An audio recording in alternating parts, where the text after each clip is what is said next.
kasimu unasema kaanguke ndani ya maji, network ikatike, pesa ikosekane kwa simu, mtoto aigushe simu ndani ya uji iingie huko. Bwana Yesu asifiwe sana. Hapo ndio unakuwa mchawi sasa. Unasambaratisha any form of communication they are doing. Saa 3 wakikula, kwa sababu saa hiyo ndio wanakula, omba wakuwe na stomach ache na waanze kuhara. Saa 10, saa 3 wasikule, ama hiyo chakula yakuke, anything, yani kitu kifanyike wasikule. Ama wakuwe na shida, washindwe kupatia watoto chakula, waone hakuna mtu wanaweza kuachia. Saa 3 na kufundisha mambo ya warfare, ya kupigana na mchawi. Saa 3 ndio unapigana. Prayer saa 12 na ya saa 3 ndio muhimu kuwazuia, to restrain them in their home, wasitoke. And if they manage to go out, their activation yao ya kuanza kazi na kufanya kazi wanafanyanga saa 5 na saa 6 na saa 7. Washamaliza game. Wachawi saa 5, saa 6, saa 7, saa 5, saa 6, saa 7 ndio wanafanyanga operation.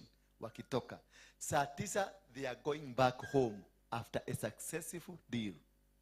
Sasa anza kupigana na mtu amesucceed, anaenda nyumbani. Baba sabaratisha uchawi. Ushafanyika. Niko inuka mara inuka. Bwana Yesu asifiwe sana. Hawa uchawi hawajagi uchawi saa 9. They are not doing it saa 9. They do it saa 6, saa 5, saa 6 na saa 7. They are done. They are going home. So na wewe ndio unaamuka saa 9 na manyonde nyingi na uchovu na nini na takataka na meno inanuka na macho by the time ufugue macho vizuri ni saa 10. Mchai asharara. Ashamaliza game asharara. Atadigula likohora na morogi ole kiria wira. Ndio naamuka uliomba ukaomba kagayiwa atakigwa dai ilika yureko. Uliomba mugumu gani? Shwari, uliomba mugumu gani? Saa 9 wakati game imemalizika, hata kama mimi ni Mungu sinakwambia soka tu ukakome. Ndio ukalale mjinga hii. Kama game ishamaliza, ushafungwa mabao. Hadi saa ile nini ishakamata, baada ya siku 7 ndio ndakimbia naenda kununua P2. Ni P2 ama nini? Na kitu ishaingia. Bwana siwe sana. Haleluya. Katoka ragisho. Yes, I want you to understand it. Yani najaribu kukupeleka understand. Msionage ni kama sinaga akili mzuri. Akili nina mzuri hata migi kualiko. Akili niko na migi. Ni venye nataka tu uelewe. Uelewe what kind, unakuelezea nini? Wachawi hawarogagi saa 9 na saa 8. Wachawi washamaliza kazi. Wacha maombi ya saa 9 na saa 8. Maombi anza saa 12. Saa 2 ama saa 3 na ugoge saa 6. Ende ukalale.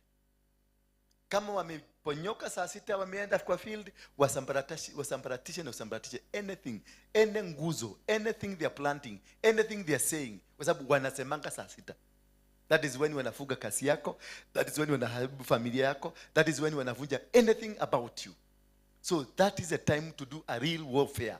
Wasambaratishe, vunja ngome zao, maneno yao ya vunje, sambaratisha plani zao zote, disorganize them, make sure anything works. Ukimaliza saa 6, saa 6 na nusu, kama taburageti mzuri na ulale. Wachana na watu wa saa 9. Ungetulia mno angalia wale watu wanaombaka saa 9 usiku. Kazi yao wanabweka kama mapuda ama kama makuku. Sikiliza tu, enda tu sikiliza zile bomas wanaobaga. Kama nina sister yangu mmoja alikuwa naomba mpaka watu wakahama protile walikuwa nakaa. Sababu walikuwa najua saa 9. Oh my God. My God. My God. Anasema my God. Sasa malaika Gabrieli ametumwa akuje asikilize mama anataka nini. Akarudisha ripoti akasema, anasema Michael.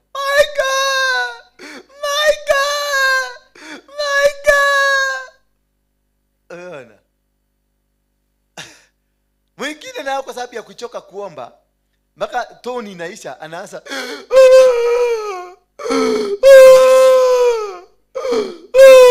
malaika atumwe. Kwa sababu Mungu akujagi, anatumaga malaika. Malaika akuje asikilize, anajua anakujaga hapa kwa mabati. Akasikiliza. Akasikia hapa kuna puda gapi? Kuna puda 2.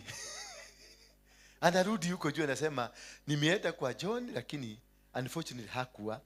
Ni puda ngapi? 2 ziko huko ndio zinalia. Na nadhani ni chakula. Sasa unaona ile chakula inakuja, unaona gari hapo, mtu mwingine anasema ni kwenda dhara. Kwa sababu ile ripoti ilifikishwa huko biguni. Ilionekana ni puda zimekosa chakula. Zilikuwa nalia usiku saa 9. Kwa hivyo of course sinijaa, ukisikia ng'ombe inalia saa 9, sinijaa. So ile maombi imefika huko ni nini? Ni chakula ya puda. Sasa unaona mtu hauna ng'ombe, hauna busi, hauna chochote, unaona mtu anakuja na pick up kayajana ile yakora hele. Hey no. Sasa hapo unajijazia kabisa Mungu anakuona wewe kama ng'ombe ama puda. Bwana asifiwe sana. Hizo ndizo tricks za kuomba. For you to win this battle, you must either always on fire. Sema always on fire. How do you become always on fire? Hapo ndio tumegogwa na Catholic na Waislamu. Because these two groups, Catholics and Islam, they are always on fire. Shetani habaibishango na hiyo maombi yako ya 1 hour, the powerful prayer. Tumeingia tukazama kwenye maombi. We had 2 hours ya maombi. Tena 24 hours again ndio itakuja 2 hours ya maombi. Shetani habaibishango na tumaombi kama utu. Anakuja na kusikiliza, anaenda hapa anangoja sini 2 hours. Anakaa hapo nje anaitisha kahawa ile ya cappuccino. Anakunywa. Anajua ni 2 hours umalize urudi ukalale. Anakuanzia hapo immediately after kulala unaletewa doto. Si hata ukilala na binadamu unalala na puda. Unaonyeshwa hauna kitu umefanya. Lakini this person ako fire on fire. Jage, demo honoko? Yes, I'm very saved. Very saved. I'm very saved. In case nitakutetea. Nitasema alikuwa anakuja kanisani. The person on fire anakuwa na rodhario. Unaona hawa anakuwa na rodhario. Waislamu na Catholic, they are always praying. Every single second they are praying. Hiyo naona tunafanya hivi. Every single second he is on prayer. That person is untouchable. The devil cannot touch because he is on fire. Always on fire. Have a continuous prayer. Muislamu ako na mara 5 per day. Wewe uko na mara ngapi? Usidanganye ati mnaomba mngekula chakula ile ya chakula. Hiyo si maombi. Hii si maombi. Unaomba nini na uko nayo? Tereka hoyera irio. Niki urahoyera na wena cio. You eat, you thank. You eat, then you give thanks. Kwa sababu Mungu ndiye alisema, when you woke up in the morning, you ask God to command your day. If you ask God to command your day, everything that happening in your life is commanded. Even the food you eat is commanded. Wherever you go, it is commanded. If you genuinely ask God to command your day, it means you will not meet enemies. Hautakutana. Tukipaka date na wewe, haitafaulu. Because God is between me na wewe. I asked him, command my day. Utakuja utanifanyia hivi na tutoke tuchope. Nikichomoka hapa kumbe wewe ulichomokea hapo kaingia lift ukapanda. Uliniambia hivi. Mimi nikateremuka na wewe uliniambia hivi. Wewe ukapanda juu. It is because a day is commanded. It won't work. Bwana asifiwe sana. That is the essence of asking. That morning, it is the essence of asking God, command my day. Because you have already won the battle. Ya wachawi na waganga. Because wachawi na waganga, they command the day at the dawn of the day. What is the dawn of the day? Midnight. That is when we get into a new day. That is when they command.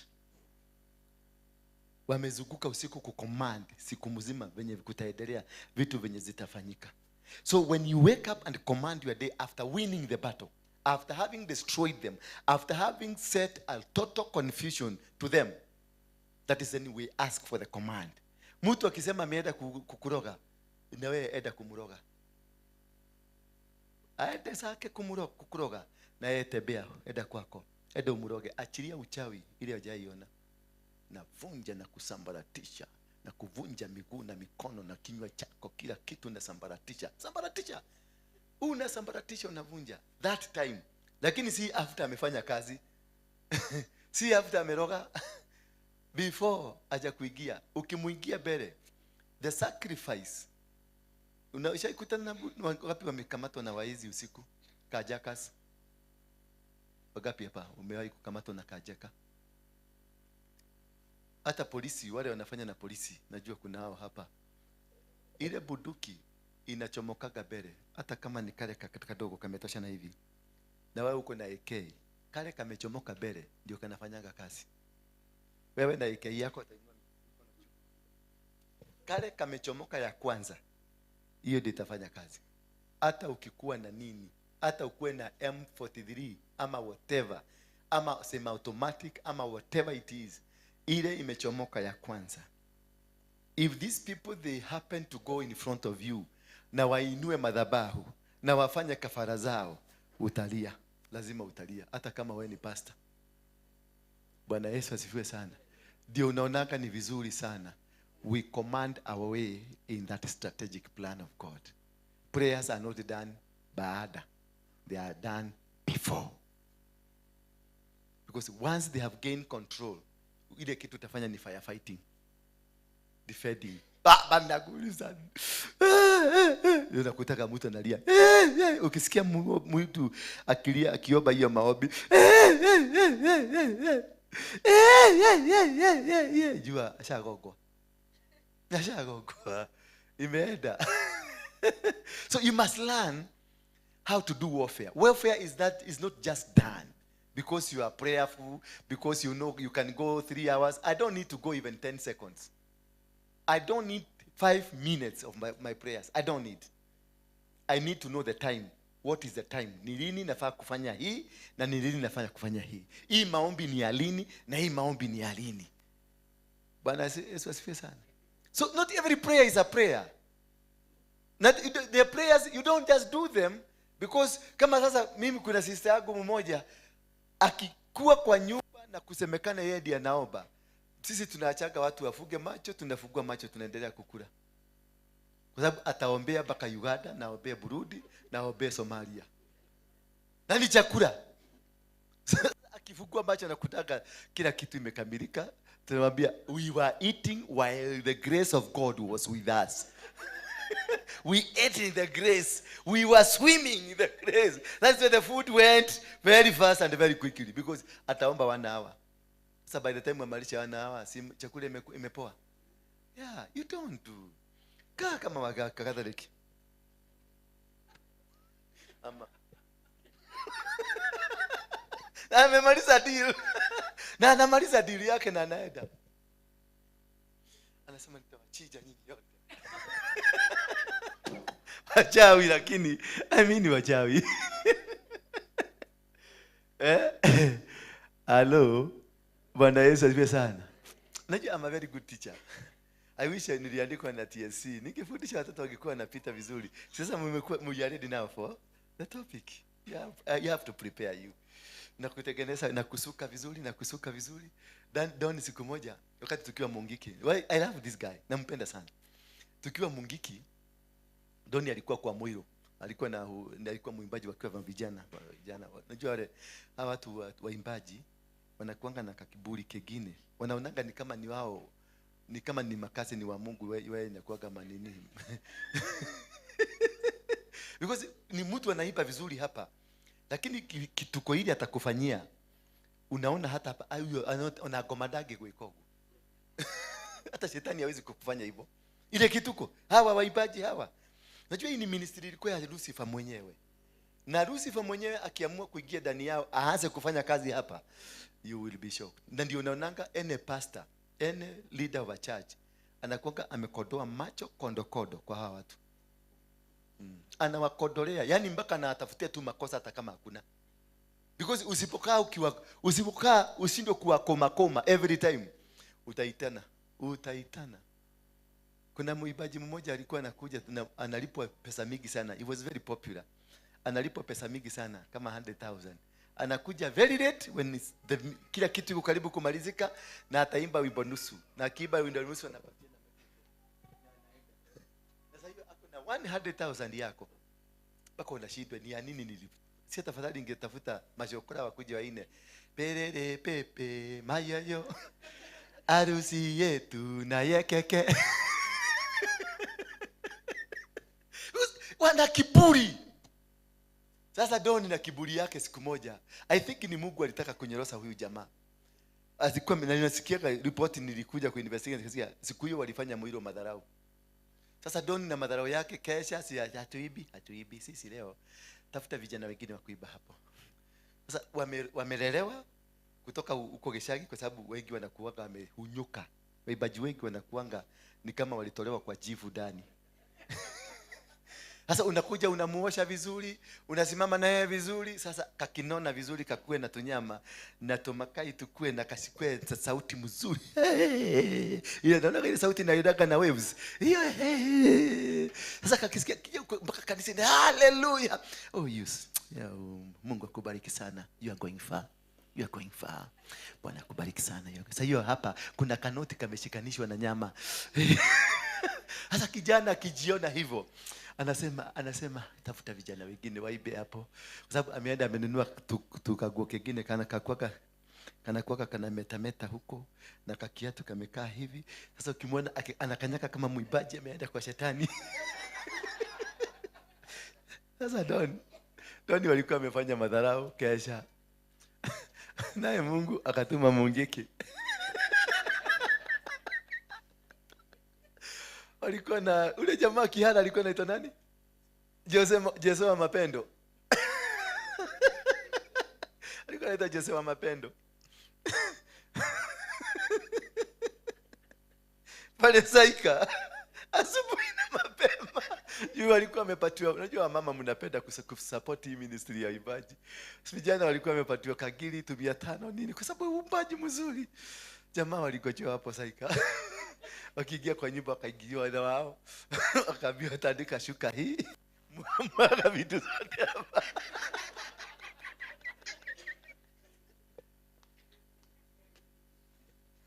Mpaka TV ikafungwa na shuka.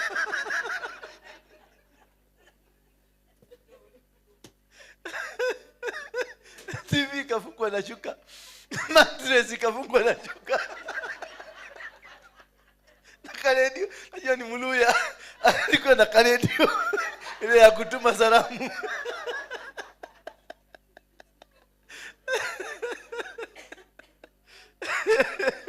Walitandikiwa leso. Michael, ni hiyo kiburi ya kudharau mtumishi wa Mungu.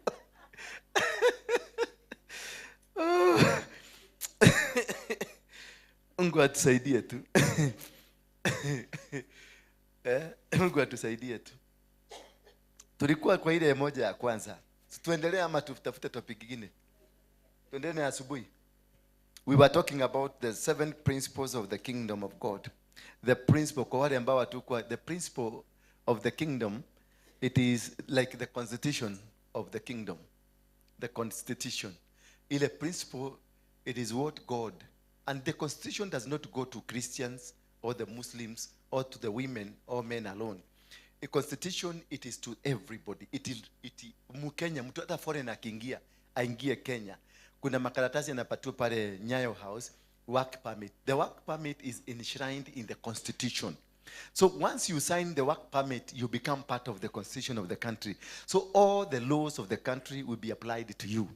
So I'm talking about the principle of heaven. Principles of heaven, it is that constitution of heaven which governs how God blesses, how God walks with you, how God does with you, and how God will manage these things with you. Therefore, tumefanya ya maombi ambayo it was very successful. Nimeiendeleza kidogo, mumejua the time of prayer, the time when you need to go and pray. At least you understand now. Maombi ya saa 9 wachana na maombi ya saa 9 ni thanking God. Thank you God, and asking God to command your day. It is just commanding your day. Telling God, unazungumzia, and when you are commanding your day, now this is another thing. When you are commanding your day, you are commanding against anything that is existing. One thing you must command, it is the moon. Bwana Yesu asifiwe sana. The moon, the sun, and the star. That's the most important thing that you need to command, that they must behave accordingly. Because the moon is used by the Islam. It is a god used by Islam. That is what they use to command their businesses. That is what they use to command whatever. Ndio unaona wako na hata kwa vitu zao zote there must be a moon, half moon. That is what they command to process whatever they want to process. They use it. Now wachawi na wakristo na watu wengine wote wanatumianga star. Nasikia nyota. Ukienda kwa mganga unasikia anakuambia nyota yako imeibiwa. Bwana Yesu asifiwe sana. Na kuangalia na kushika mkono tu hivi, anaangalia mkono yako.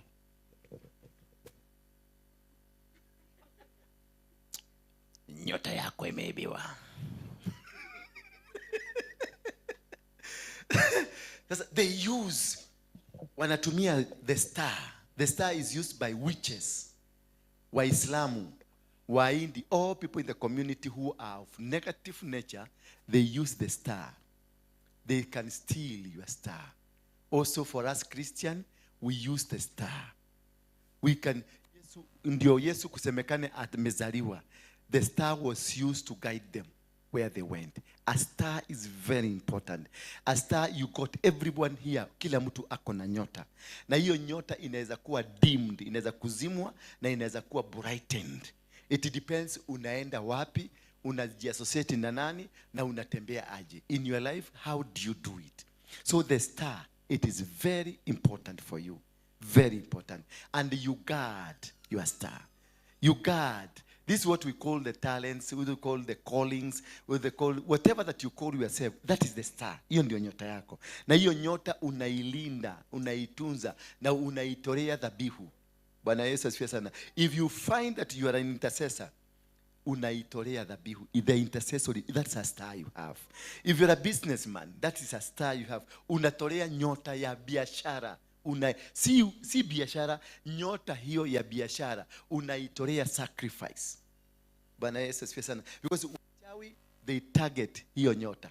Ukiuliza huyu mtu amekuwa mganga for quite a long time, lakini tumepigana na uganga yake for one full year. Huyu mzee saizi ameanza imeregea zile, hebu fanya hivi, zile makamba alikuwa amefunga huko zimetoka, hafungi siku hizi.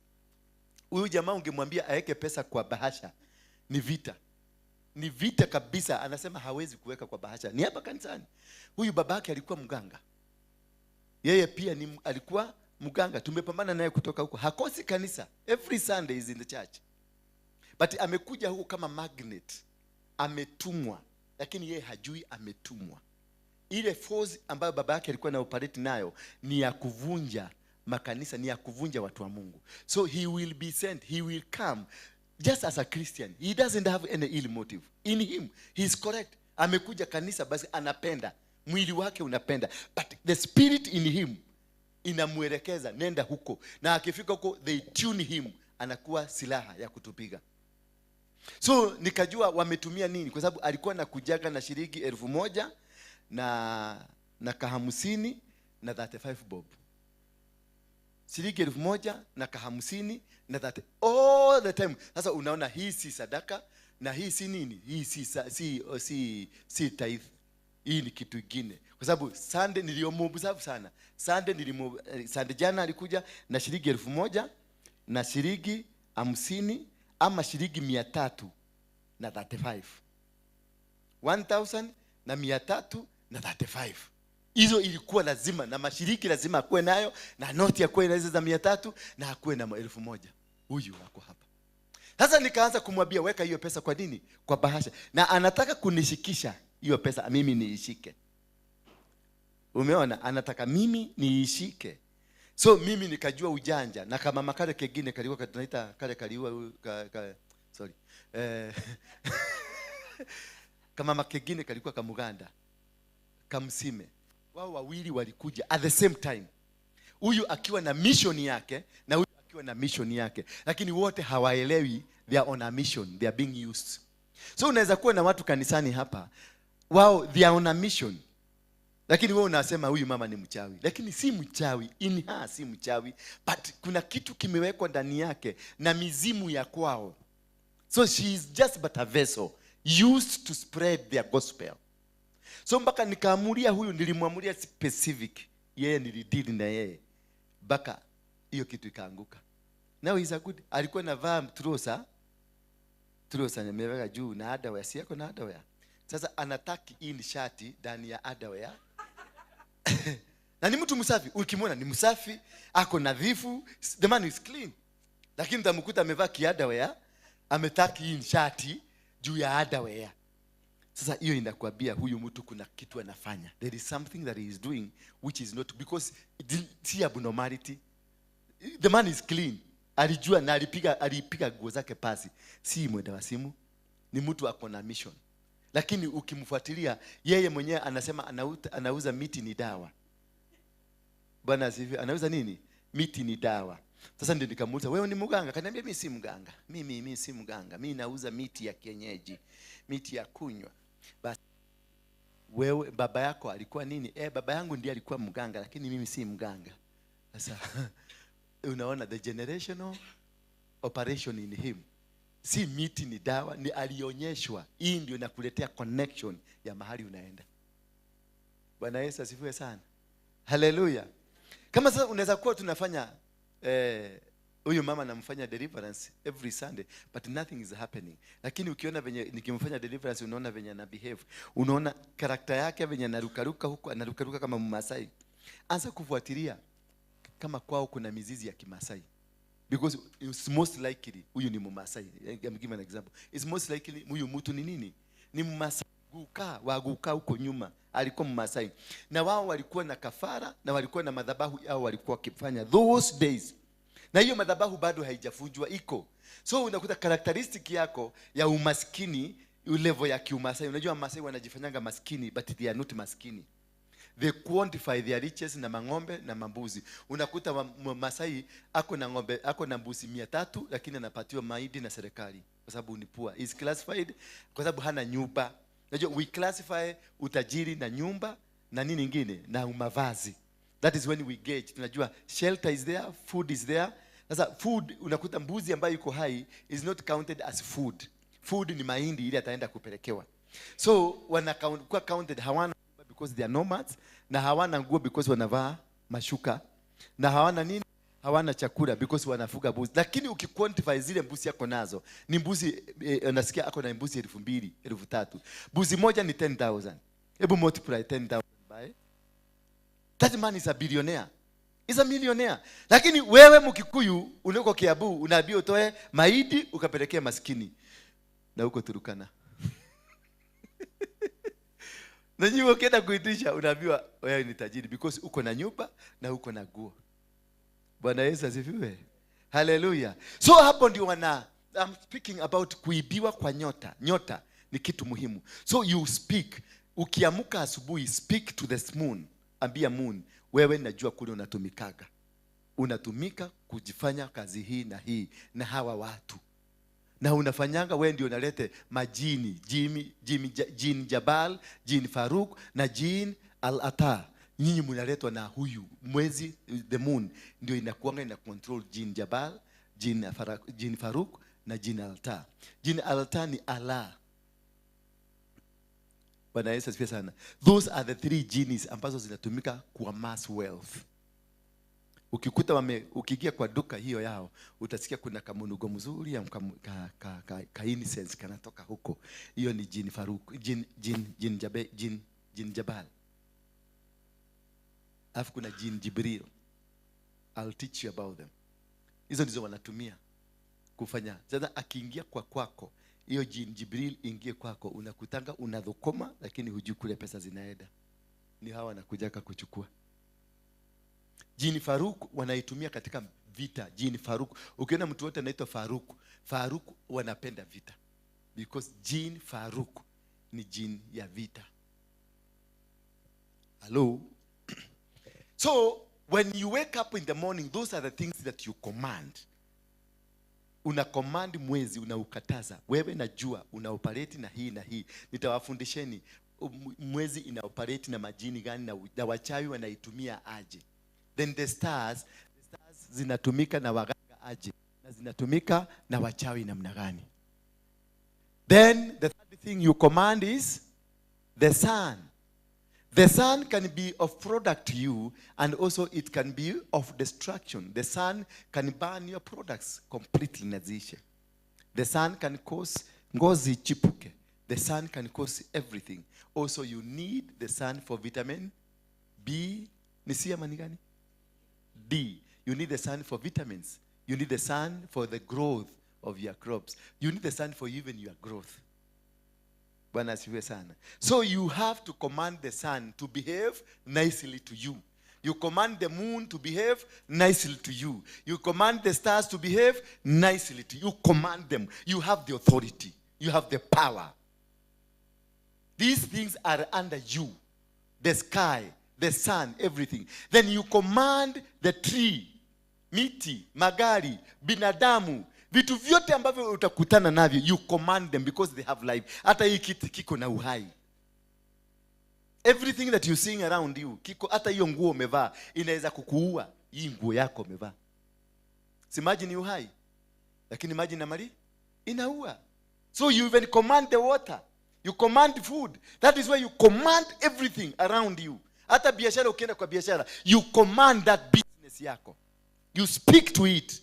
You speak to your parents. You speak to your children. Watoto wakienda shule, you speak to them. Unaongeleza, unaambia mkienda shule, mapepo yasikutane na nyinyi, wachawi wasiibe akili zenu. Maana akili zinaibiwa shuleni. Unakuta mtoto wako alikuanga number one. All of a sudden unaanza kusikia ako huko nyuma. Na kale kalikuwa huko nyuma, unasikia ndio kametagulia huko mbele. Ni mtoto yako, kitabu tu ilipotea. Hizi vitabu unaonanga zinapotea shule. Ni mama yako alikwambia leta kitabu ya huyo kijana. Hiyo kitabu ya kijana inapelekwa kwa ugaga. Hiyo akili ya mtoto inachotwa, inawekwa kwa mtoto huyo mwingine.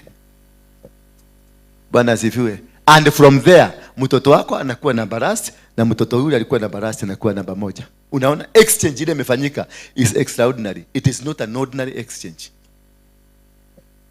So that is why you must always, watoto wakiwaachilia, unawakomandia blessing, unawacover by the blood of Jesus. Unaweka ring of the Holy Ghost fire, the blood of Jesus, unawacover kabisa. Wakienda huko, mchawi akijaribu kujisikilia, anasikia ni kama earthquake.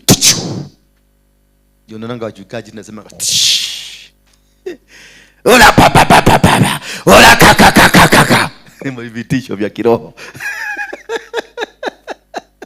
Bwana asifiwe sana. So that is the essence of commanding your day. Commanding your day is full package ya the whole day. When you unataka the day you operate na wewe, because it must yield to you. The day. Sio wewe yield to the day. It is the day must give you what you want. So ukiona kutoka asubuhi mpaka jioni umekosa chakula, unaenda nyumbani ukasema dadiko la alela, wewe ni ujinga wako. Ukiwa kwa hii dunia hufai kulala njaa. God gave you dominion. Alikupatia dominion. Sugumu sana mtu ukivuta mama kama huyu, unamwambia, unampatia lugha mzuri, unamkatia vizuri, unamwambia by the way no corona magana matano ndivye ginya hajoke. Anachoma usimkope. No corona magana matano. Anarudisha kwa sababu anajua sitatoka. Na wewe unajua kiakili ni kesho tutakutana. Na urudishe because of tomorrow, because Mungu ameona. Amekusaidia kutumia ka ujaja. Mungu anatusaidia na ujaja. Alimwambia Joshua, tengeneza jeshi moja uiambie iingie from the front, na jeshi hiyo ingine izungukie huko nyuma, itoke from huko nyuma. Alafu this one in the front iende iattack. Alafu ikifika katikati washikwe na uoga, watoroke. Ndio hawa wawafuate, kisha wale wako huko nyuma wakuje wavamie. Sio ni ukora ya Mungu? Sio ni ujanja? Hiyo ndio tena ujanja. Mungu anakupatia ujanja ya kujinasua. Tikaje kwa mahakai. Atakusaidia, utararuliwa ukisema mahakai. Mungu atakagi mjinga. Ambia mwenzako Mungu atakagi mjinga. Anachukia, kama kuna kitu Mungu anachukia ni mjinga na mzembe. Bwana Yesu asifiwe sana. At least mnaendelea kuchanuka, si ndio? Simulipe hiyo kwanza.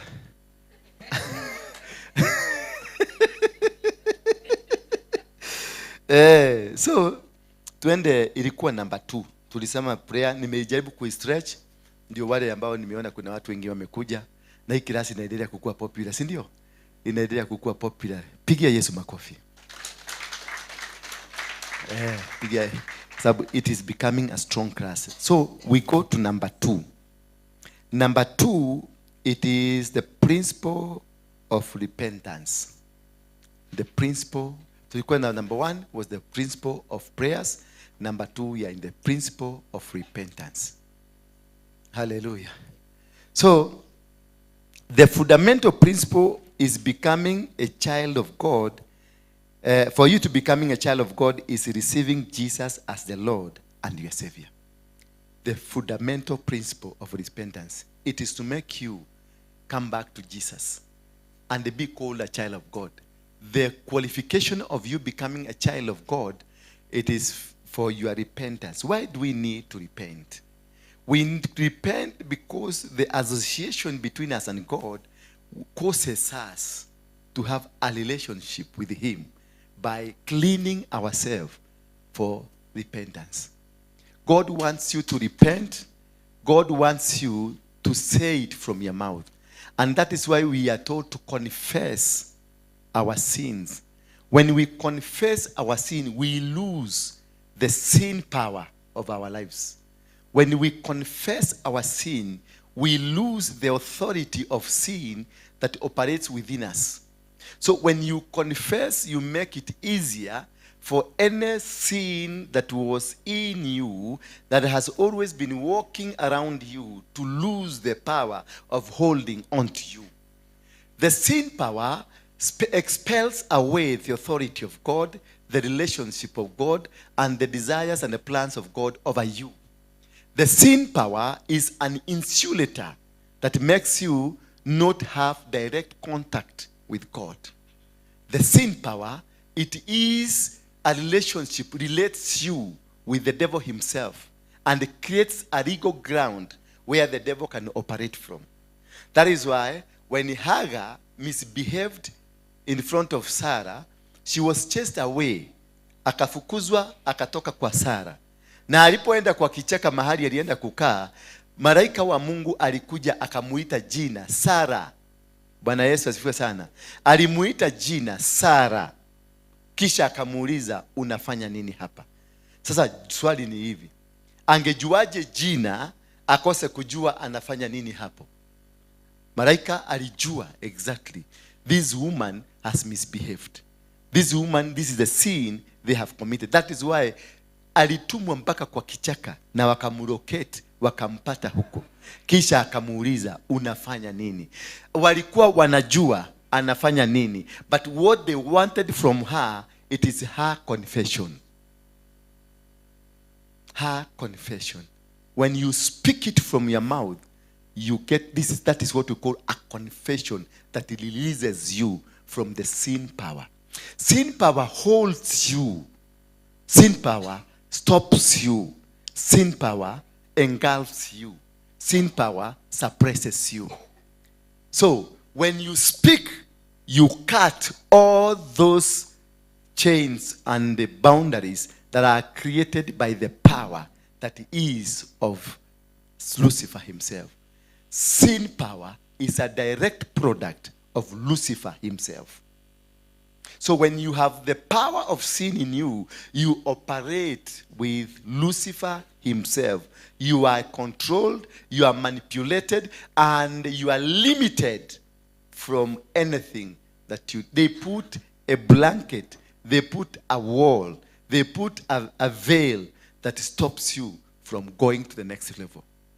The sin power, it becomes generational if you grow it in you.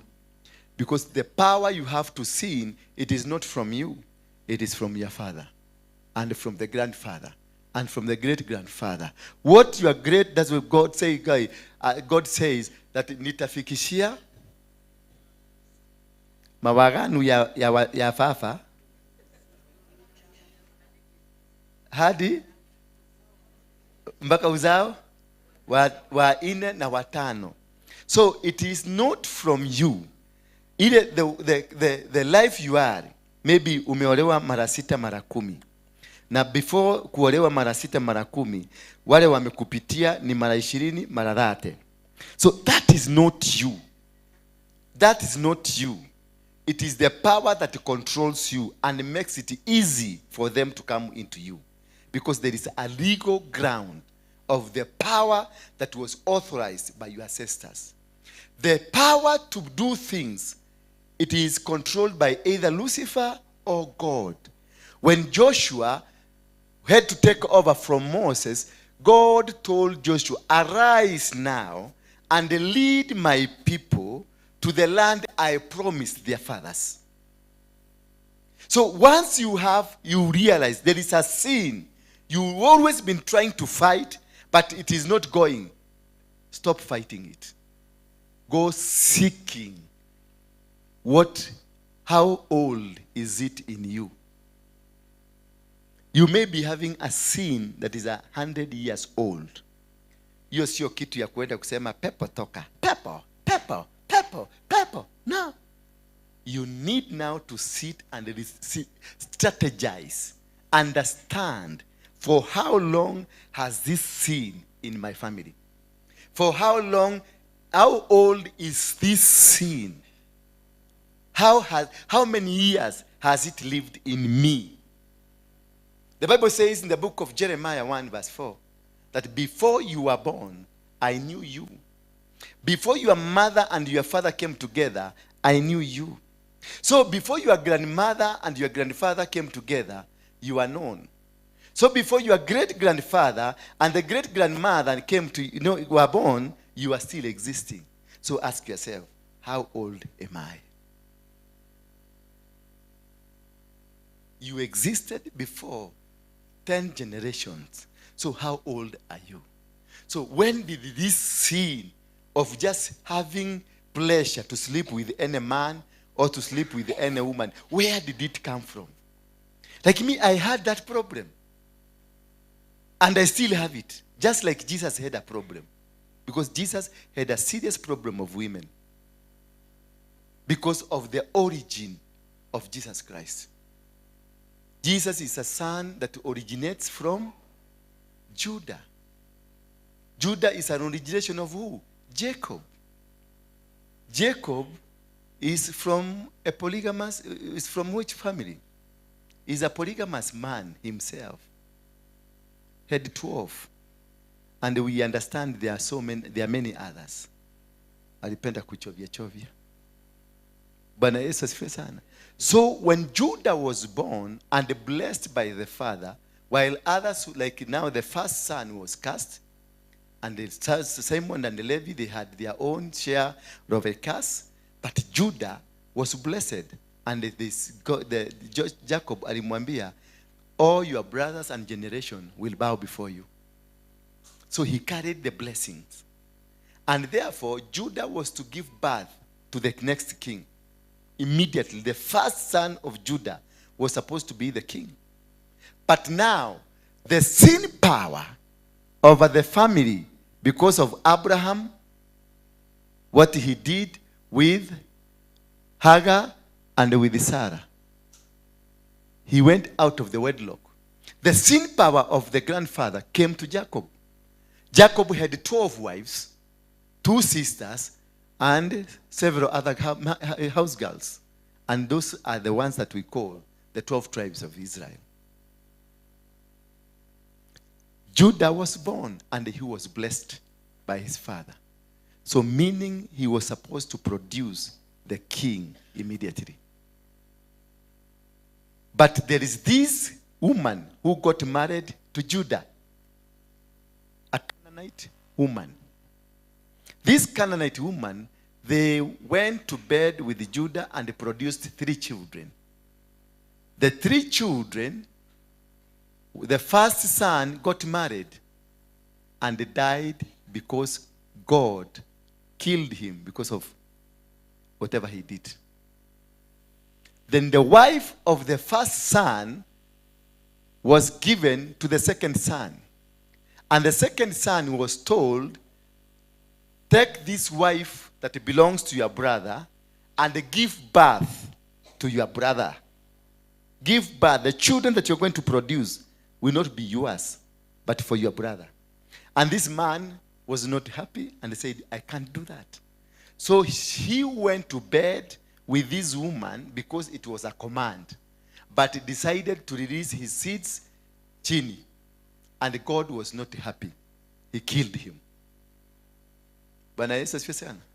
So in this family, a woman has come in, a woman carrying a seed of destiny killer, a seed that kills destinies. The woman that was married, the woman that was married by the first son, was a woman that was a destiny killer. Immediately, first son dies, she was involved in the second murder of the second son. Now, they said because the third son has to be waited, akuwe mzima ndio azae, so she was kept in the compound, angojee mpaka kijana huyu mwingine akue. Lakini kupitia mbinu zake na plani zake, mke wa Juda akakufa. The spirit that is still in this man, in this woman, the destiny killing woman, seed, ilikuwa ndani ya huyu mama. Wakati kijana wa kwanza alikufa, wa pili akakufa, ikasemekana kijana wa tatu aongojewe. Hiyo spirit ilisema hatutaongojea, tuende kwa baba. Ikamuua mke wa baba, mama yao. Sasa akakufa. Immediately alipokufa, huyo spirit ikajua sasa tumenasa mse, because the interest was not the first son, the second son. The interest was Judah, to kill Judah, because he was carrying the seed that will heal this world, the seed of Jesus. So the target was not the two sons, the target was Judah. So after they have succeeded kuua kijana ya kwanza na wa pili, wakaigia kwa mzee, mama kaukufa. Kwa kuna vifo vingine vinakuja, not because wewe ndio target, lakini because yule mtu mko na yeye ndio target. So wewe uodolewe ndio ataki yule. Sasa wakati mzee mama alikufa, mzee, sisi wasee hatuvumiliagi sana. Sio kama nyinyi mnaweza kukaa miaka 10, miaka 20 mkitulia kidogo. Mimi hata wakati tunamwaga mchaka, irudi mchaka, mohu irumu jogu, kunachugulia kule, naona kale kanaweza kunituliza leo jioni. Hivyo ndivyo tumetengenezwa. Mzee kulia kwa sababu bibi ameenda ni gumu.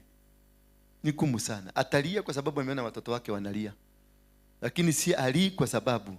Kwa hivyo nataka kuambia tu mkijua hivyo. Ukienda hatutalia sana. Tutalia kwa sababu. Lakini tukifanya kesha kuna kale katakuja kanachughulikia boma sana. Bwana Yesu asifiwe sana. So huyu mzee bibi alipokufa, kamama kalijipaka na kakajua mzee pahali anataka kupiga raudi. Kakaenda mahali mzee anataka kupiga raudi, kakajifunika, kakavaa buibui hii ya Waislamu, kakajifunika vizuri. Na kakakaa kado pahali mzee anapiga. Si anajua mzee sasa ametayarisha. Hiyo pepo iko ndani ya kamama, ikaruka ikaenda kwa mzee. Mzee akaanza kusikia joto fulani, akakula managu na morenda, mwili kaanza kusikia vizuri.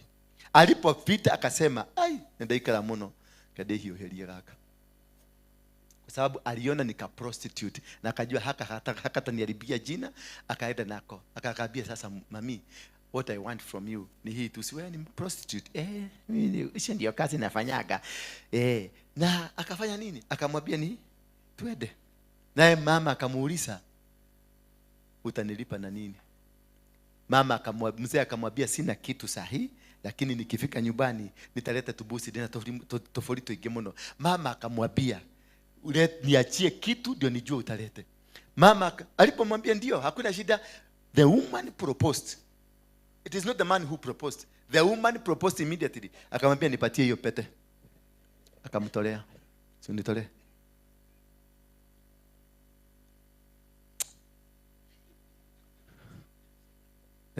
Akamuitisha pete hii. Namba 2, akamwambia lete mkwajo. Lete hii karamu. Akamuitisha mkwajo. What is the relationship? Mkwajo. Mkwajo msee anayetaka nayo anajitimidia. Physically, it is of no consequence. It is of no power. But spiritually, that is where power is. So the ring, akamuitisha the ring, na akamuitisha mkwajo, na akamwambia tuigie haraka. Makiu, the lady alijua, hizi ni siku zangu za kuangua mayai. So it was well planned operation.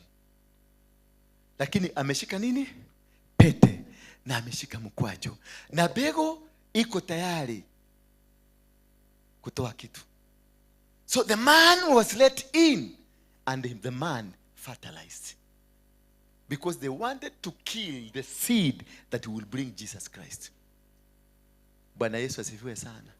So after that, many 4 or 5 months, kameanza kurusha guo.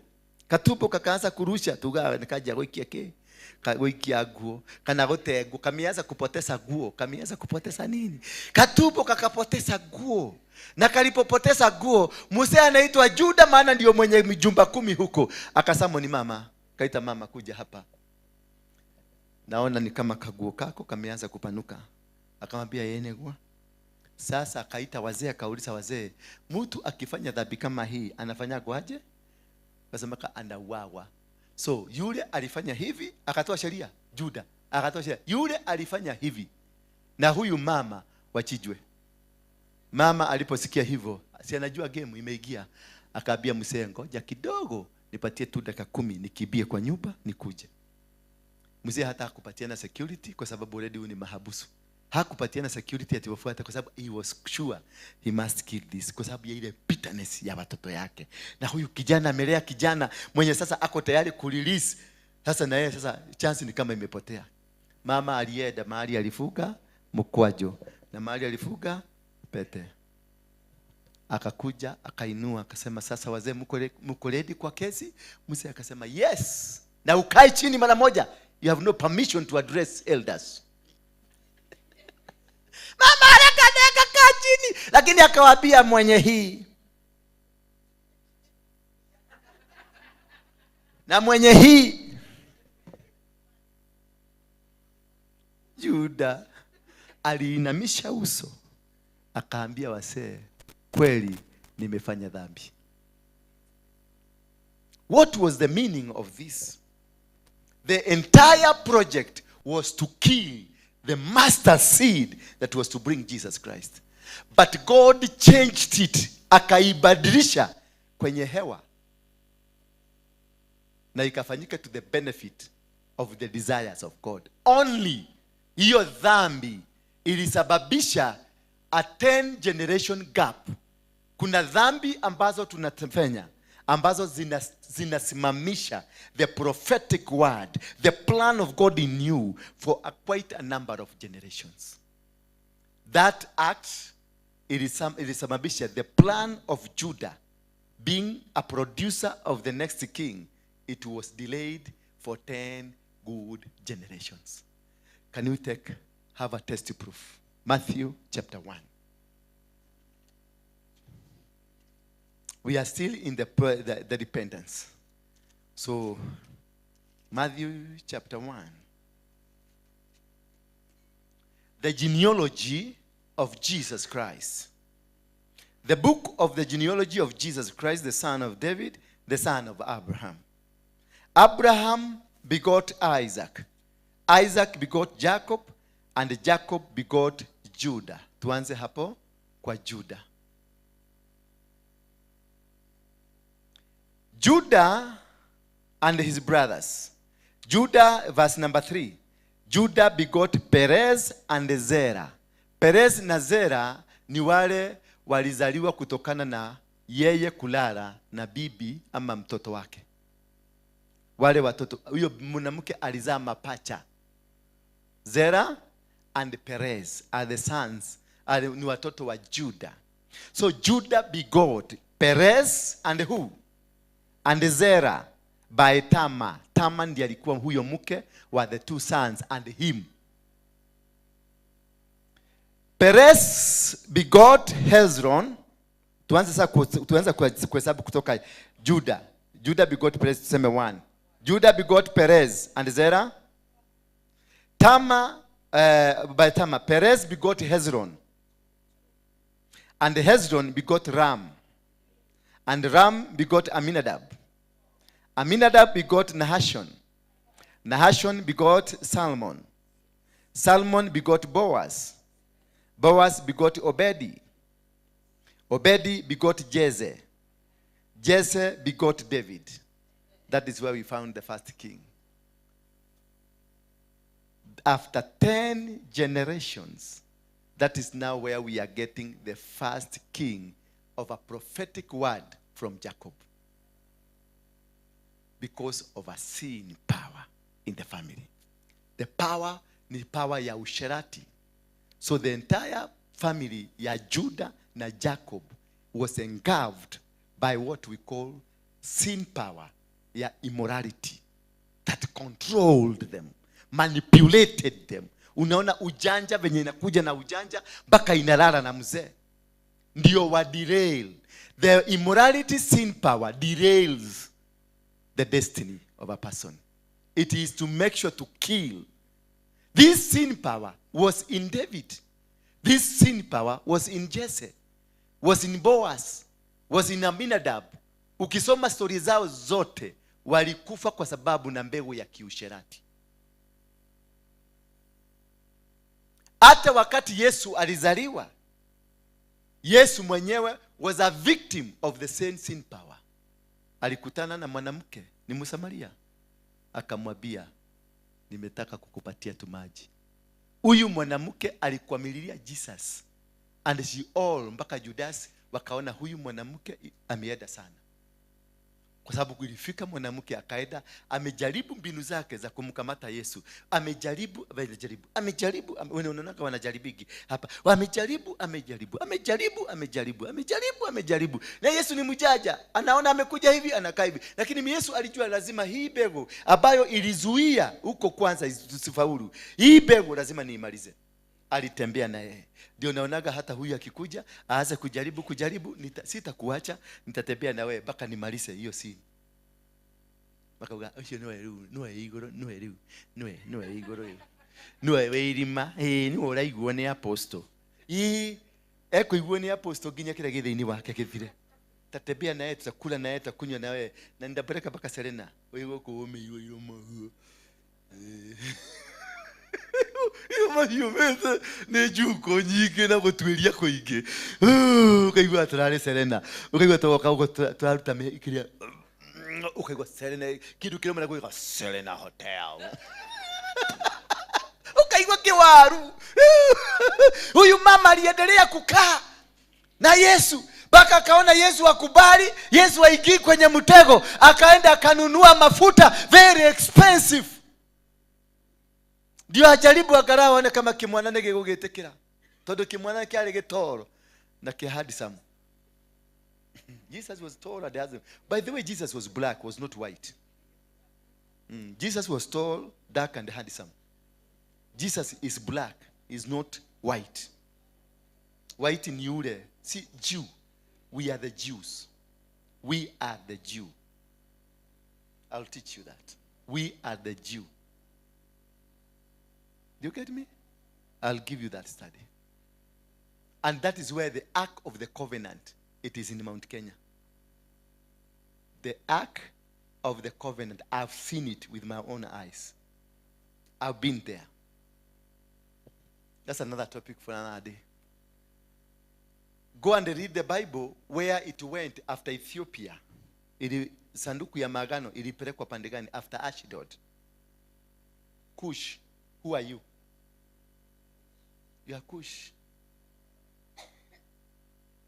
You are Cush.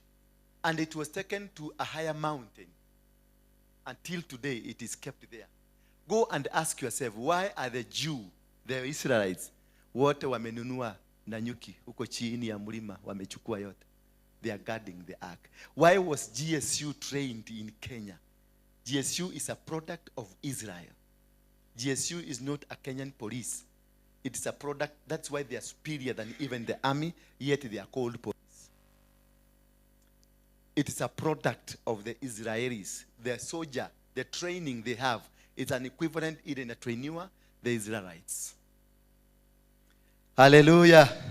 So, what I'm trying to tell you, huyu mwanamke alipembeleza na akakaa na akafuata Yesu na akaenda akanunua mafuta very expensive ndio aweze kukamata Yesu. Na kisha wakati alikamata Yesu, akachukua nywele yake mrefu, akaanza kufanya massage with long hair. Ajiye kama massage je, so najue.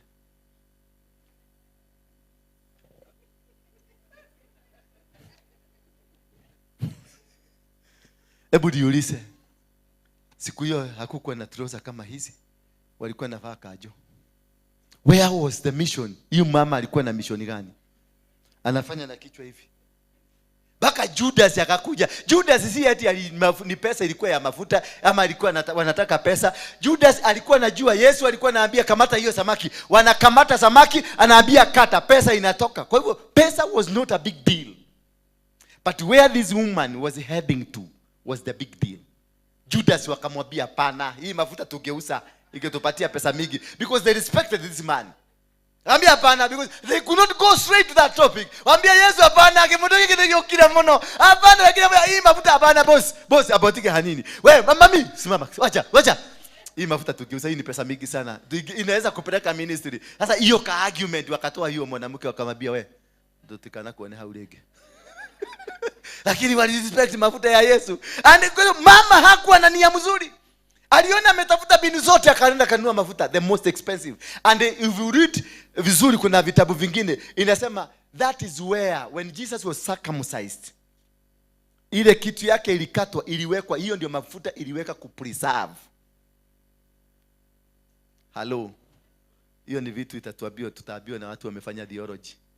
Akaka pastor adireko for the first time. Alio kwa tulena. Bwana sifiwe sana. So it is the spirit. I'm talking about the spirit. How it follows you. The spirit of immorality. How it comes following you. Na hata unaona baada ya yeye kushikwa na akapigwa na akawekwa kwenye kaburi, wamama ndio walikuwa na courage kwenda kumtafuta. Wazee walihepa. So what am I discussing here? I am discussing Jesus. After this went through, the persecutions went through, na hiyo kupitia mateso ya huyu mama na kupitia majaribio mingi, Jesus was being prepared kama kondoo atakayetumika in bringing repentance and genuine returning to God.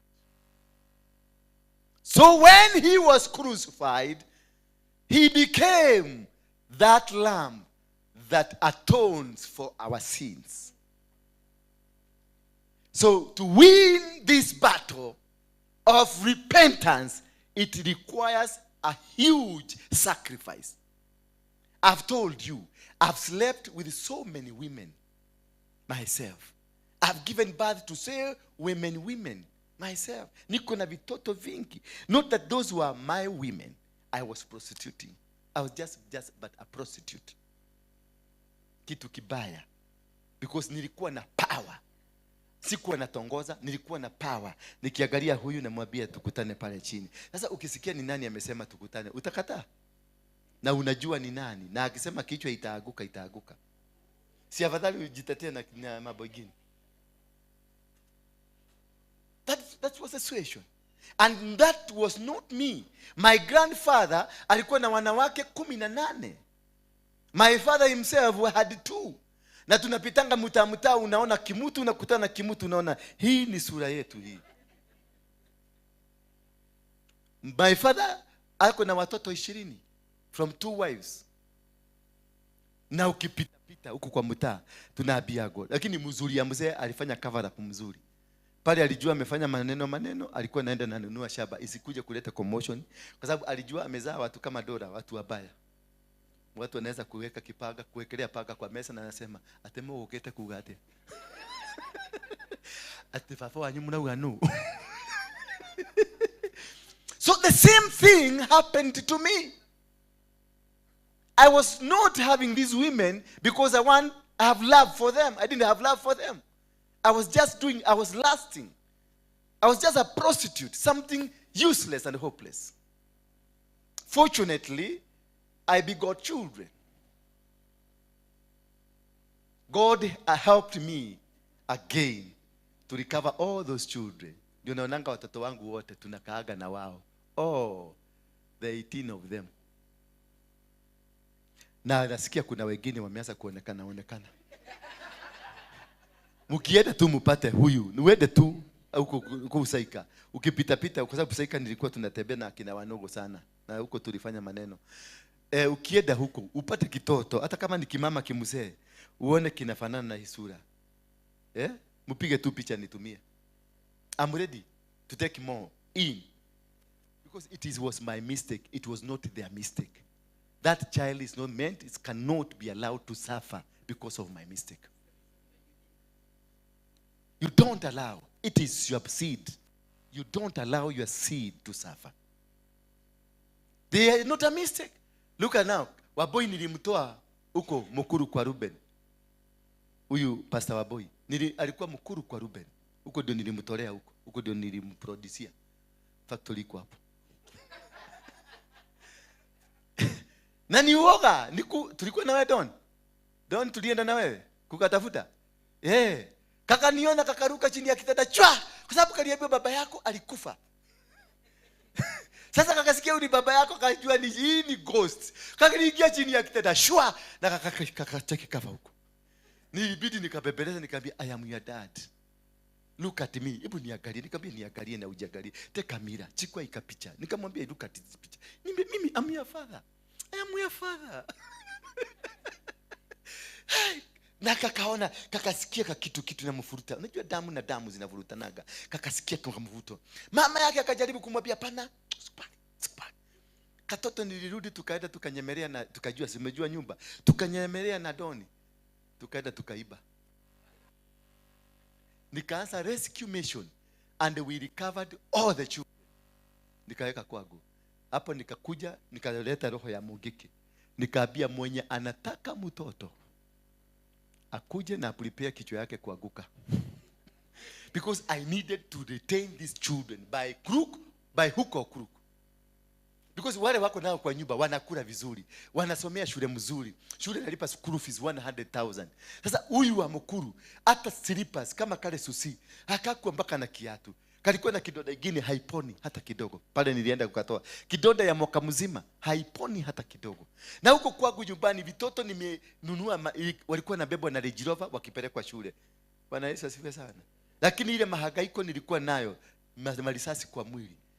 Yani maisha mbaya, jela. Nimeenda 52 times jela. And when I did that, all the miseries of my life zikasimama. And all my children, Mungu akawabariki. They are all working and earning nice salary. The latest mwenye aliingia juzi tu in American Army, saizi analipwa $3,000.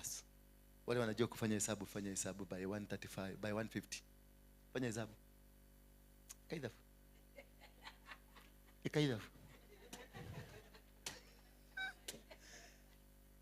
3,000 by 150. Yeah? Hiyo ndio salary ya Dan. Ako na 17 years.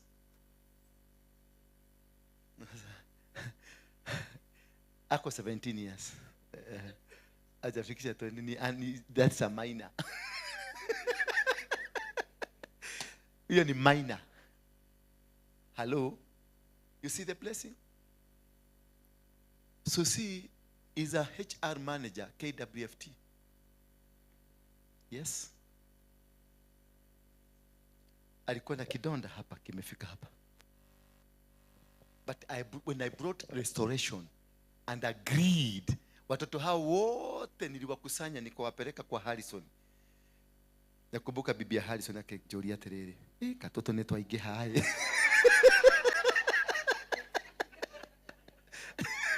Kwa sababu tulikuwa tumetoshana kwa sababu watoto wengi karibu 9 wameachana na weeks. Sasa unaona tuvivurugo tuna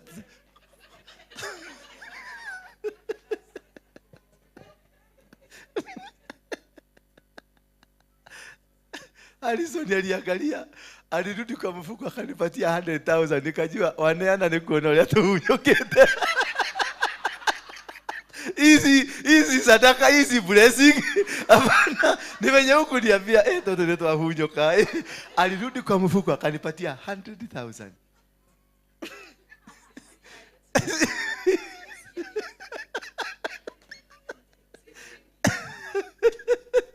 Lakini tuote tulikuwa tumeparara. Twingine tuko na maboil, twingine tuko na madhudo ya uchafu, twingine tuko na mwatoka baka hapa kwa shingo. Tunakaa vibaya. Nikapelekea Harrison akafaulu, tukawatenganisha. Because I wanted to separate them. Kukata kitovu cha mambo yangu, maisha ambayo nilikuwa nikiwalete hapa. Kukata kile kitovu ndio wabarikiwe. They are all now blessed people. Because I genuinely took myself for repentance that set me and my children free. I disconnected myself from my father.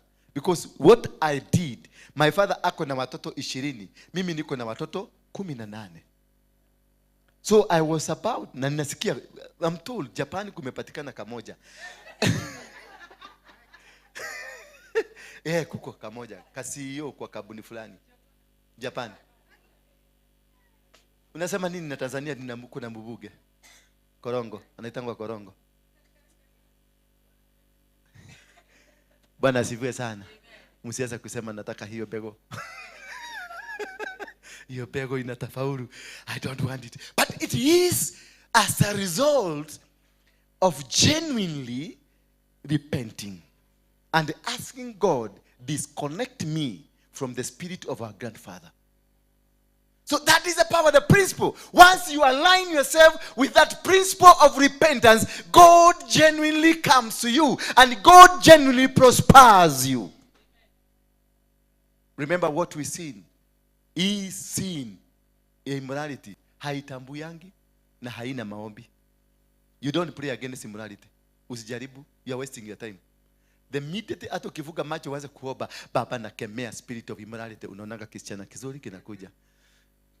Unakuta unakiobea, Baba nipatie huyu ni mzuri sana. That is how powerful it is. It has brought kings down.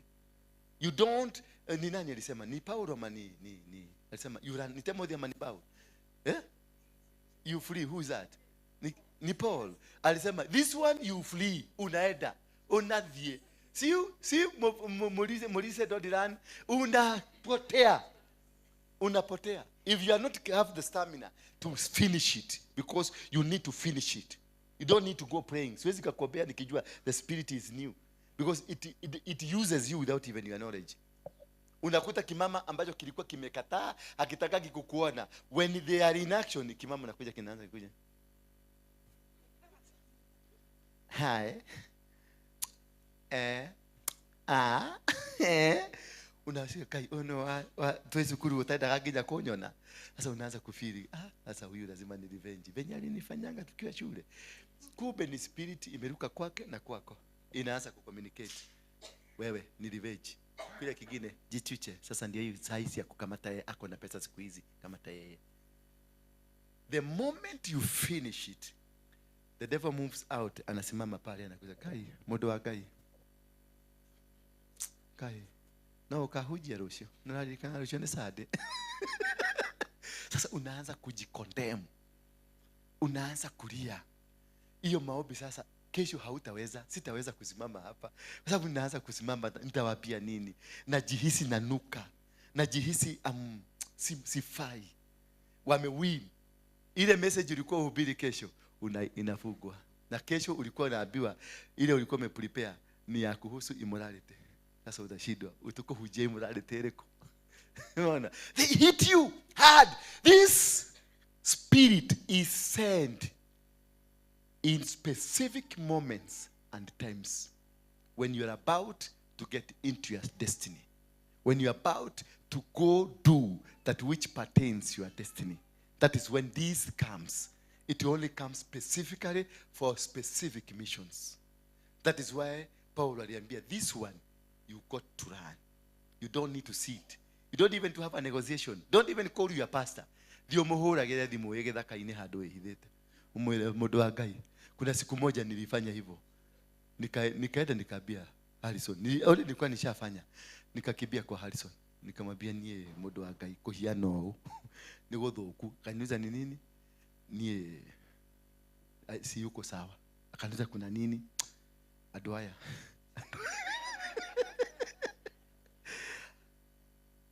Aliniambia nipige magoti chini. Akaniombea. Hata saa hii ananiulizaga Adwaya no atoririe bara. Ndio naonaga sikuagi na stress na nyinyi. Sikuagi. Nitakupeleka tu Serena ukule na ukunywe. Na nikuweke pale kwa barabara nikwambie tomorrow is the best day. Hallelujah. Are we together in that? We are still in the repentance. The principle of repentance. I just want to show you how to get out of it. It doesn't know how powerful you are. Samson was more powerful. Samson was very powerful. But when it came, it destroyed him. He killed himself and he killed many people. This seed kills you, kills your destiny, and kills many more. It has no room. It has no room for mercy. It doesn't have mercy. Not until you say it, it will not lose you. Not that why Jesus, when he came and died for us, he died so that whosoever believes, whosoever confesses, becomes a blessing out of the sacrifice he did. So if you discover kuna hiyo shida kwenu ama shida kwako ya hiyo kunyongwa hivi, tafuta sacrifice, enda kwa mtumishi, and then seek to have a ring of protection of the Holy Ghost fire, because this one you cannot win, you cannot defeat it. You need a protection, a ring of Holy Ghost fire to surround. Sasa ukitembea, ukikuja, unasikia kimoto kimekuoga. Usione ni mwete hiyo, ushandara geliado. That's a Holy Ghost fire. Ni handali kedo dakorogo na besha. That's a Holy Ghost fire. Atiana ke usione, ndio nagete sawa. Ninyo naga it is a Holy Ghost fire. You are protected. God will cause them to see you differently, and they will not want to be associated with you because there is a Holy Ghost fire, a ring. That is the only how you can win this battle. Igine ate pepo nafunga katika jina la Yesu Kristo. Rebaka tashachete rebosoka tayara. Utajikuta nasema this man is very handsome.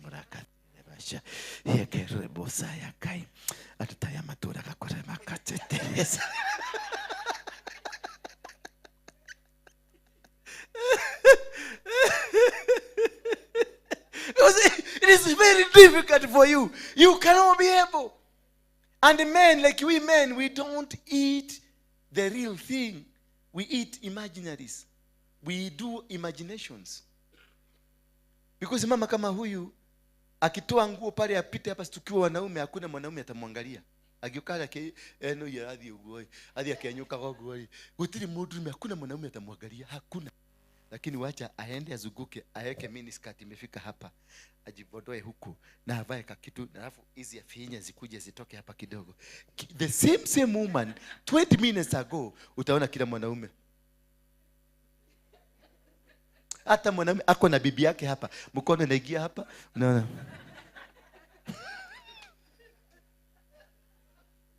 Na ni yule mwanamke ambaye amepita kiwa uchi. What do? We don't do real. Men don't do real. Men, we do imagination. That is why every woman with a miniskirt is a darling over every man. But the same woman atembea uchi, nobody want to look at the same woman. Nobody. Because we are not real. Men are not real. Are fake. Na ndio mliambiwa fuateni hawa wajinga. Bwana Yesu asifiwe sana. Sasa unaona mliambiwa mtufuate sisi wajinga. Sijui ni kwa nini mnakuaga wajinga hata nyinyi mkifika kwetu. Bwana asifiwe. So these things they happen, And you need to look at them the way they are, because you have the power to say no to this kind of thing. You got the power to refuse. You get the power to redirect anything that comes in that direction. Because many of you, your visions are dead just because of that spirit of immorality. Many of you have lost it because of that sin. Ministries have gone down because of that sin. Companies, so Samson was so powerful. And when he refused and refused and refused, because he knew how to refuse it. But they knew, kuna bato nyingine itaguzwa, he will not be able. Na alishikwa tu akaambiwa kalia hapa kwa meraha. Akaralishia masikio moja, akaambiwa sikiliza, the power of this authority. And his mind listened to the power of this authority. It was so powerful that it was irresistible. Automatically he opened his mouth without being asked. Unaona hapo. That's how powerful it is. Hallelujah. And this, because of the nature of the power that it is, you have to repent. You have to ask for that. You daily. Me, I repent because unajua watu wanafikiriaka ni lazima nikutoe nguo ndio tukue tumelala. Unajua hata nikikuangalia tu hivi nisikie atataya makao. Ukiona mwanaume anaanza kuongea hivyo, ujue sasa ashaenda. It doesn't belong to this world. Automatically I have sinned. So we keep repenting. Keep repenting every single time. Because we see it every time. That's why Jesus could not allow these men to kill this woman. He asked them, if you've never done this, be the first to throw. Did he himself throw? No. Because these people are around him. Akina Mary Magdalene, Akina Nani, they are all around him. And they were all planning how to have this cake. So this is something that you need. Your capacity to run away, your capacity to have God, your capacity to have wisdom. This is not spiritual. Mambo ya sex usiipeleke sana spiritual. Tumia ubogo. Usiseme tiba na Yesu katika jina la Yesu Kristo ninakoteria ya maseterere. Unafungua kajicho kama jaribu koseteria marana. Na kimama kimekaa pale na kimefanya makaminis katika amefanya hivi, alafu mlango duka imefukuliwa. Sasa unabarika tayara baseteria, unafungua kajicho unataka katorobo sayarana shekere mosetabaya likayarara saya liboso. Unakuta mjamaa ameingiza mkono kwa mfuko likerere bokororo. Pako nakuta nasema mokoro wito Yesu ito.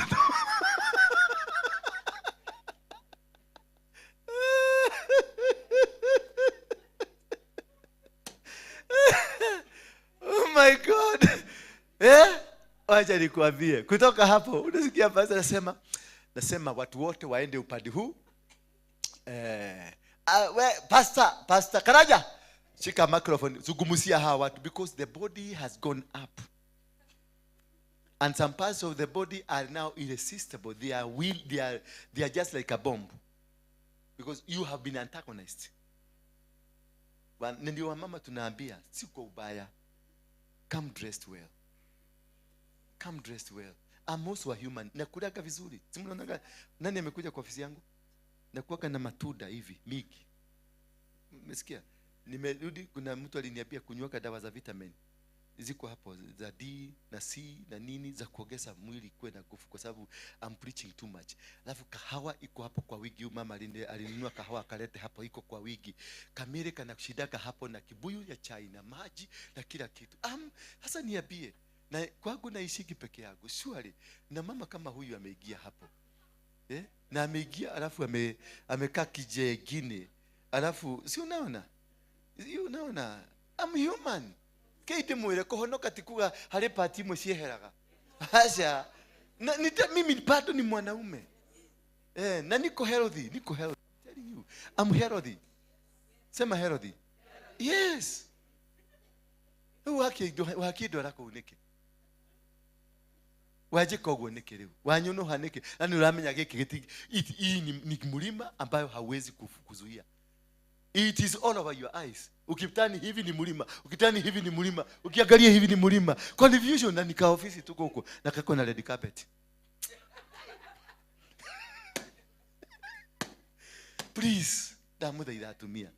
Lydia, iria kumariria tu please. Iria tukumariria. Mudeithie ku maintain your thiku. Just yani si mnaona nimevumilia siku mingi. Nimevumilia, nimekaa mzuri. Dile mwaganu. Dile kuigo dali mwaganu. Kuna siku nilikuanga kitu baya.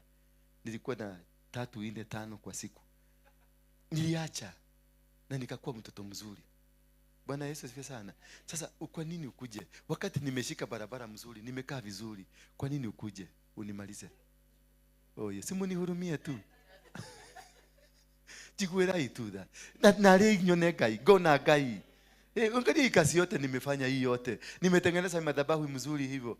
Gai, mshoke gashoka gero aterepita hii barabara kwa sababu yako. Machini, naletake kameme hapa kila siku, kila Friday wakuje.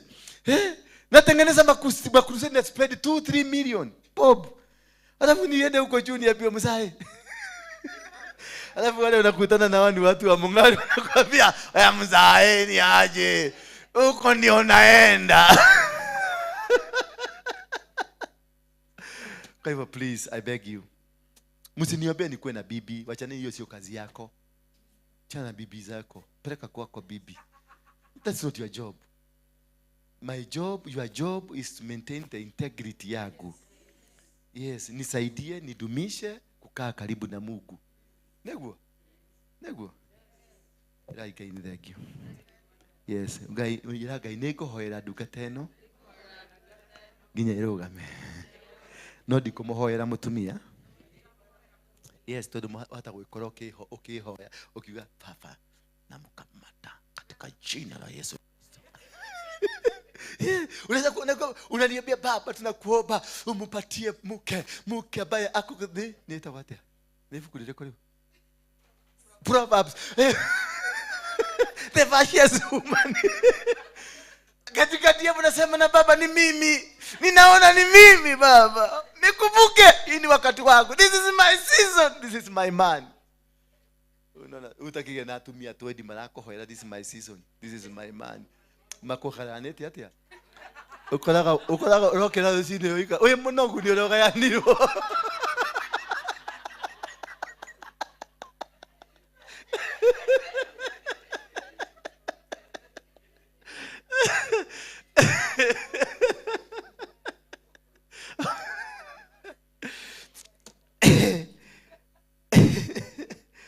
Oh my God. Gina mwaji kuirada? Oh yeah. Kuira liakua. Ona Jesu ni akirimuka? Eva uri alimuka? Yes. Uri okadehera mutumia wa andu acio eri. Ni tukaiguana nake.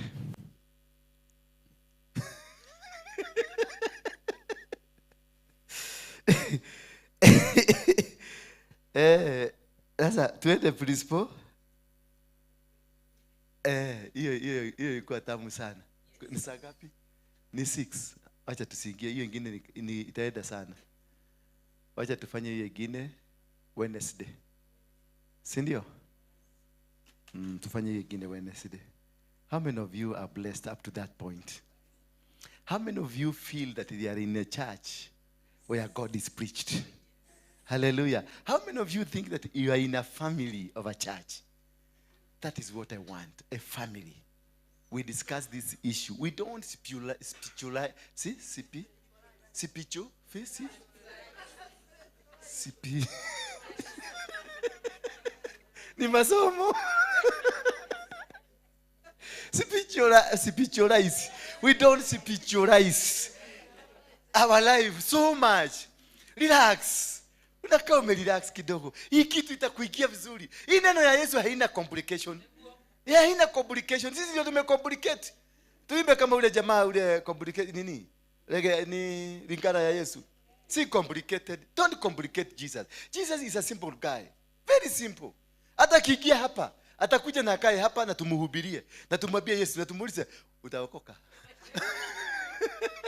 Say in the name of Jesus, atasema in the name of Jesus. Yes. Nimeokoka, atasema nimeokoka. Because he is just simple. Don't complicate this life. Don't make this life to be so that it is like biku ndio hiyo, dunia ndio hii, it is like in a mountain. No. Live a simple life for Jesus Christ. That is what he wants you to be. Just walk righteously. You don't need to fight. You don't need to hate anybody. Mimi nilikuwa mtu mbaya, nilikuwa msherati, nilikuwa mwizi, nilikuwa ile kitu sijawahi fanya peke yake ni kumwaga damu ya binadamu. Hiyo ndio kitu yake kimoja ambaye I created my God for. I led a group that did, but I never myself. With my hands I never. So wakini hizi zingine zote hakuna sijafanya. Na ndio naonaka niko hapa nikiomba, nikihubiri, nikitoa masadaka because nijiendelea kujipendekeza tu kwa Mungu. Naendelea kujipendekeza kwa Mungu tu because I am a vessel that was used badly and now is a vessel that is used nicely. Bwana Yesu asifiwe sana. If you live a simple life, hii maneno ya kushidaga ma stress mingi inakuondokea. Mutumia to dagere na abue. Mutumia matigere na abue. Kono ne maika dire simple life. Taru leke ne stress mami. Stress sio nigo dira. Taru to ne stress. Ina ne stress kana tigwa oria. Niuze? Ona yewe na sio. Ni ule modo.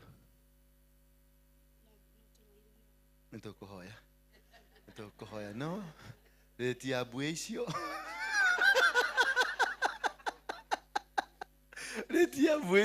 So you see now, live a simple life. Hai mzee, no ndira geithia. Uraigua atia? No igua tawa togienda kuhonoka. No igua togienda kuhonoka ringi. Tuhonokaga o muthenya. Uhonokage o muthenya. Gutiri mundu muhonoku. Mwesikia? Hakuna mtu mwokovu hapa duniani. Hata nani, hata Bishop Hudson Nganga.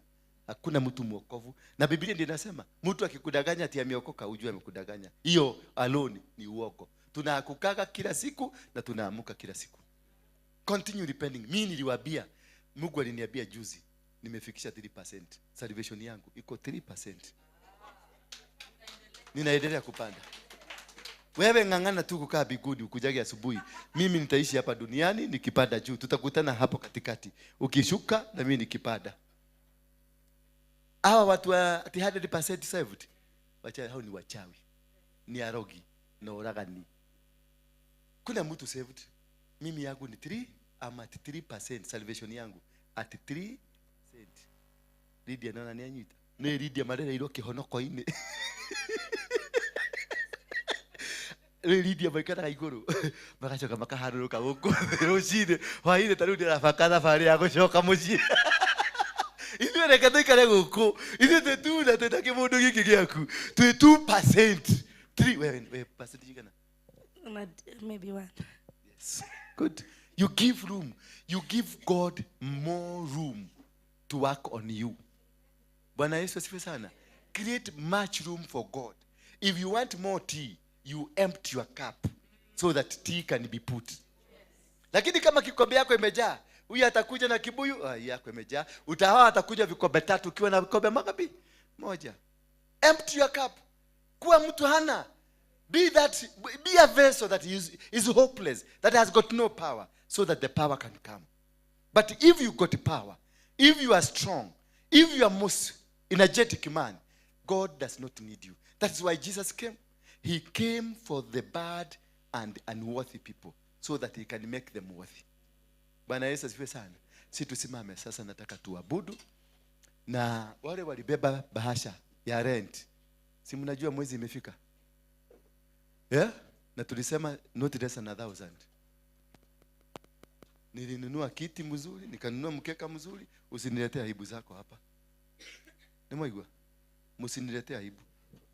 Not less than. Kabamoga tuwefe gimore. Niki wetereire mami. Nataka tuabudu, uabudu na moyo wako wote. Na tukiendelea kuabudu, lete bahasha yako uwekelee hapa. Ya rent weke pale. Ya rent muweke hapa. Ya sadaka ya kawaida muleke hapa. Na sasa ni compulsory. Usikuje ikirasi kama hauna kitu. Kwa sababu hii ni madhabahu tunavuja kubwa sana. Kuja tu na kitu, wekelea kitu tukutabue. Eniatia. Usikuje na pete na ukuje na mkwajo uniambie ni wewe nini. Tuendelee kazi.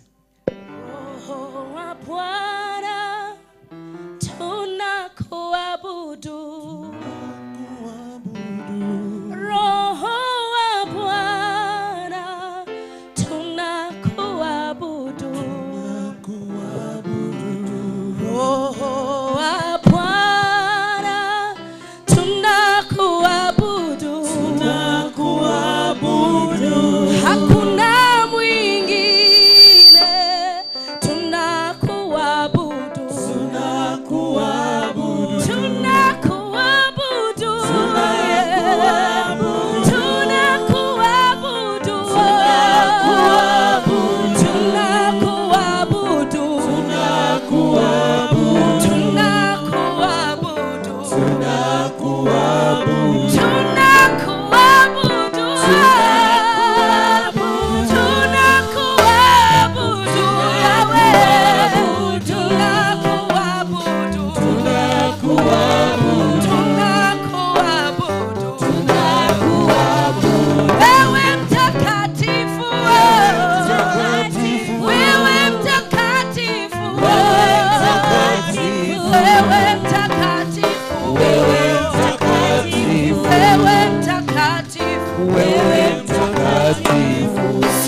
wewe peke yake ndiwe akuabudiwa, unayabudiwa na maserafi na makerubi.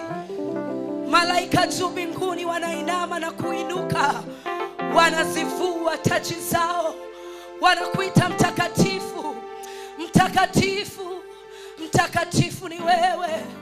Ekaya daba mando sele parani hapa,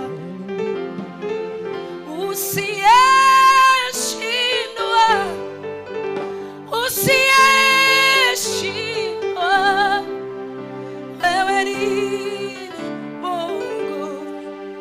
Hatujasikia kushindwa kwako, usiyeshindwa.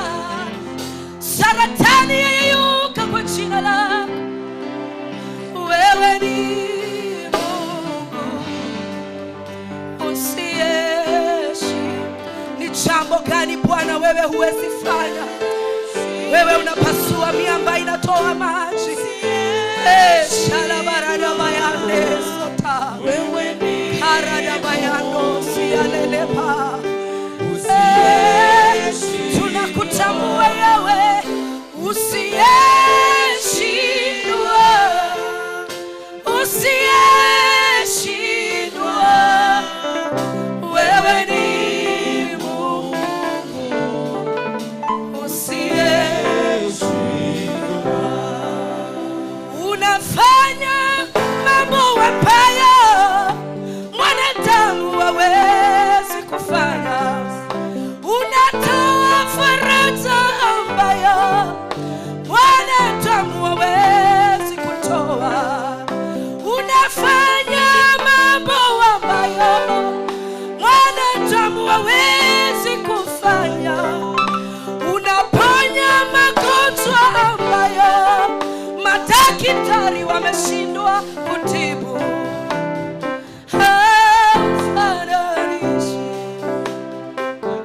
Lift your hands to God. Yahweh. Yahweh. Unafanya mambo, unafanya mwanadamu unatoa faraja mwanadamu unafanya mambo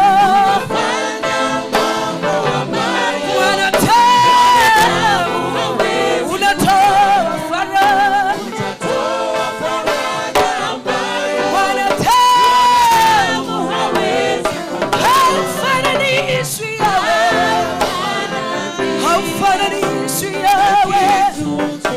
hatuwezi kufananisha Baba, hata na uchumi wa Kenya, hata na waume wetu tunawapenda sana.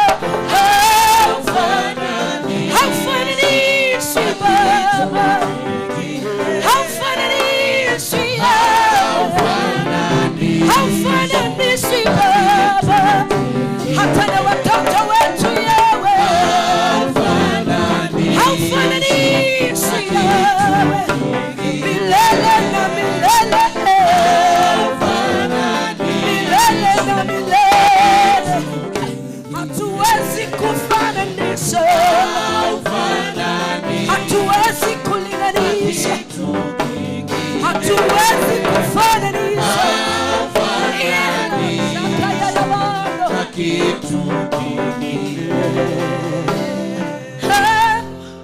hafananishwi na kitu kingine, hatuwezi kufananisha. Lift your hands. Mando setalabaga. I believe in worship, and this is because I have seen miracle taking place while I worship. Many a times we come in the presence of God, tunaitisha tu, lakini wakati mwingine Bwana anataka tu maabudu, anataka tu maabudu. I don't know what you're going through. Sielewi ni uchungu gani, sielewi ni magonjwa magani hayo unapitia, lakini I believe there is power in worship. Lift your voice and give thanks to God. Shalada barada baso, rekada baba boshata barade, sheleda baba babosaya, mande sotele pakayada. Lift your voice, lift your voice, lift your voice. Waimbaji, lift your voice and worship the Lord, worship the Lord. Rekashatala dabaha, rebada bada bada bada bosha, mande setele bada bada bada, shakaya dabahandosa, mande lebe lebe lebe bosha, rekataya dabahanda. Somebody lift your voice. Somebody loves your worship. Somebody lift your voice. Magnify his name. He's worthy of all the praises, worthy of all the honor, worthy of all the adoration.